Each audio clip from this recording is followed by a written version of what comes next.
Assalamualaikum warahmatullahi wabarakatuh. Saya Rosita Sapitri dari Universitas Pancasakti akan mempresentasikan tugas UAS dari materi karakter guru dan siswa abad 21 dengan dosen pengampu Bapak Dahlan Hasyim.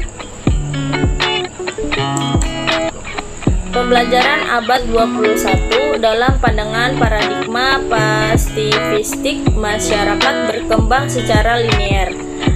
Seiring dengan perkembangan peradaban manusia itu sendiri yang ditopang oleh perkembangan ilmu pengetahuan dan teknologi secara berturut-turut. Masyarakat berkembang dari masyarakat primitif, masyarakat agraris, masyarakat industri, dan kemudian pada perkembangan lanjut menjadi masyarakat informasi. Situasi abad 21 seringkali diidentikan dengan masyarakat informasi tersebut yang ditandai oleh munculnya fenomena masyarakat digital. Meneruskan perkembangan masyarakat industri generasi pertama sekarang ini abad 21 dan masa mendatang muncul apa yang disebut sebagai revolusi industri 4.0. Istilah industri 4.0 pertama kali diperkenalkan pada Hannover Fair 2011 yang ditandai revolusi digital. Revolusi industri gelombang keempat yang juga disebut sebagai industri 4.0 kini telah tiba. Industri 4.0 adalah tren terbaru teknologi yang sedemikian rupa canggihnya yang berpengaruh besar terhadap proses produksi pada sektor manufaktur.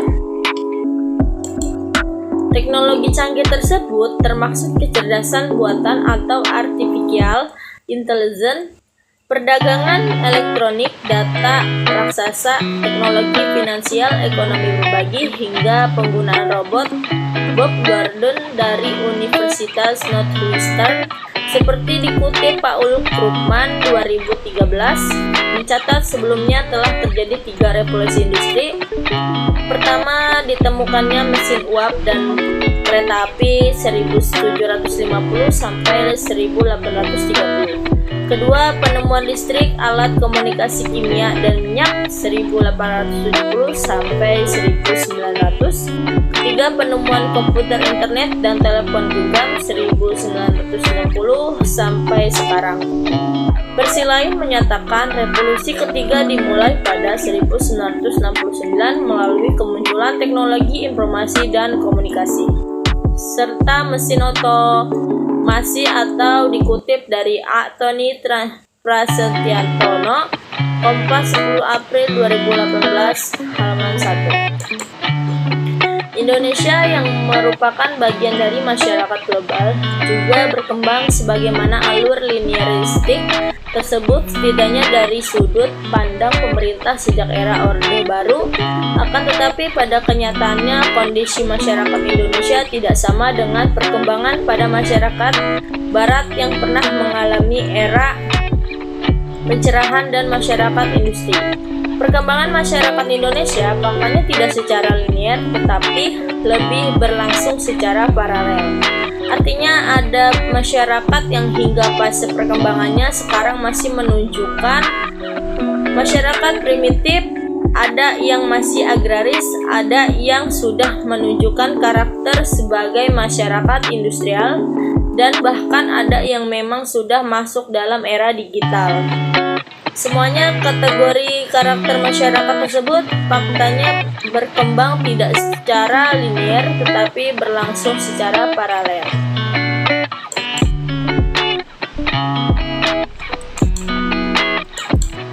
Oleh karena itu, meskipun era digital sudah begitu marak yang ditandai oleh makin luasnya jangkauan internet, namun demikian ada juga masyarakat yang masih belum terjangkau internet dan bahkan masih berupa wilayah blank spot.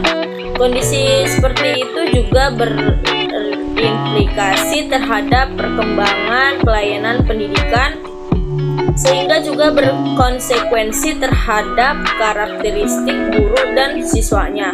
Meskipun sudah berada dalam abad 21, sekolah guru dan siswa di daerah perkotaan memang sudah di koneksi jaringan internet. Tapi untuk daerah pedesaan masih ada juga yang belum terambah oleh fasilitas internet, dan bahkan ada pula wilayah yang sama sekali belum terjangkau infrastruktur telekomunikasi. Akan tetapi pada abad 21 sekarang ini masyarakat Indonesia memang sudah menjadi bagian tidak terpisahkan dengan era digital.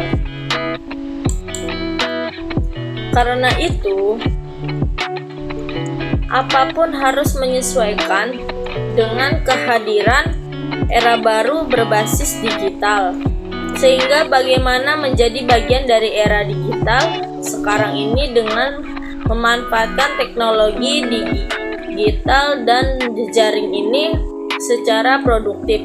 Menurut Manuel Castells, kemunculan masyarakat informasional itu ditandai dengan 5 karakteristik dasar. Pertama, ada teknologi yang bertindak berdasarkan informasi. Kedua, karena informasi adalah bagian dari seluruh kegiatan manusia, teknologi itu mempunyai efek yang meresap. Ketiga, semua sistem yang menggunakan teknologi informasi didefinisikan oleh logika jaringan yang memungkinkan mereka mengaruhi suatu varietas luas proses-proses dan organisasi-organisasi. Keempat, teknologi baru sangat fleksibel. Kemungkinan mereka beradaptasi dan berubah secara terus-menerus. Akhirnya teknologi spesifik yang diasosiasikan dengan informasi sedang bergabung menjadi suatu sistem yang sangat terintegrasi, atau dalam Reiser 2012-969. Menurut Castells, sebenarnya sudah sejak dekade 1980-an muncul apa yang ia sebut sebagai ekonomi informasional global baru yang semakin menguntungkan. Ia informasional karena produktivitas dan daya saing unit-unit atau agen-agen di dalam ekonomi ini, atau entah itu firma-firma atau region-region atau wilayah-wilayah yang terkandung secara fundamental pada kapasitas mereka untuk menghasilkan, memproses, dan menerapkan secara efisien informasi berbasis pengetahuan.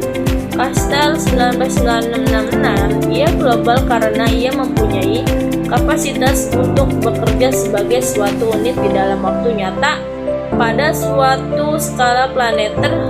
Castells, hal itu dimungkinkan untuk pertama kalinya oleh kehadiran teknologi informasi dan komunikasi yang baru. Masyarakat informasi di Indonesia pada fase masyarakat industrial, fokus utama adalah bagaimana masyarakat dengan segenap penguasaan ilmu pengetahuan dan teknologi berusaha mengelola bahan baku yang disediakan oleh alam menjadi komoditas yang berpotensi meningkatkan kualitas hidup.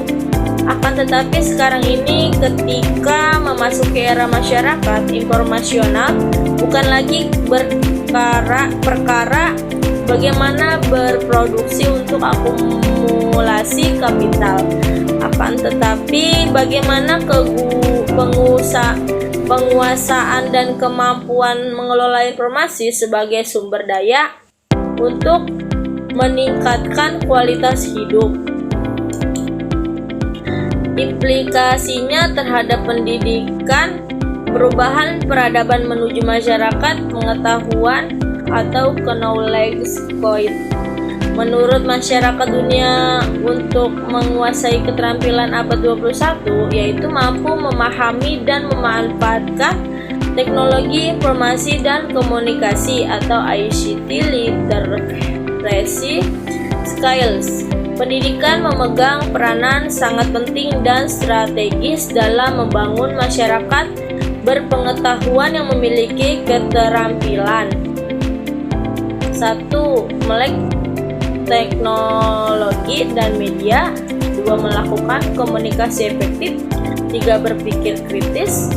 4. Memecahkan masalah. Dan 5. Berkolaborasi. Akan tetapi persoalan ICT literasi ini dalam masyarakat kita masih masalah mendasar bagi upaya menuju masyarakat informasi. Undang-Undang Republik Indonesia Nomor 20 Tahun 2003 tentang Sistem Pendidikan Nasional menyatakan pemanfaatan TIK dalam pendidikan melalui pendidikan jarak jauh, bahwa satu pendidikan jarak jauh menyelenggarakan pada semua jalur, jenjang, dan jenis pendidikan. 2. Pendidikan jarak jauh berfungsi memberikan layanan pendidikan kepada kelompok masyarakat yang tidak dapat mengikuti pendidikan secara tatap muka atau reguler. 3. Pendidikan jarak jauh diselenggarakan dalam bentuk modus dan cakupan yang didukung oleh sarana dan layanan belajar serta sistem penilaian yang menjamin mutu lulusan sesuai dengan standar nasional pendidikan. Jadi sistem pendidikan jarak jauh telah menjadi suatu inovasi yang berarti dalam dunia pendidikan nasional. Sistem pendidikan jarak jauh yang dimulai dengan generasi pertama korespondensi atau cetak, generasi kedua multimedia audio atau VCD DVD, generasi ketiga pembelajaran jarak jauh, telekonferensi atau TVA, generasi keempat pembelajaran fleksibel atau multimedia interaktif, dan generasi kelima